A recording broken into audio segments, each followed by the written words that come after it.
ഇനി കാറ് വേണോ? എത്ര കാറ് വേണം?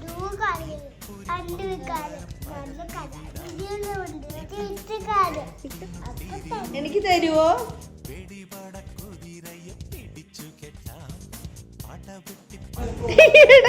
എത്ര മിഠായി കഴിച്ചു?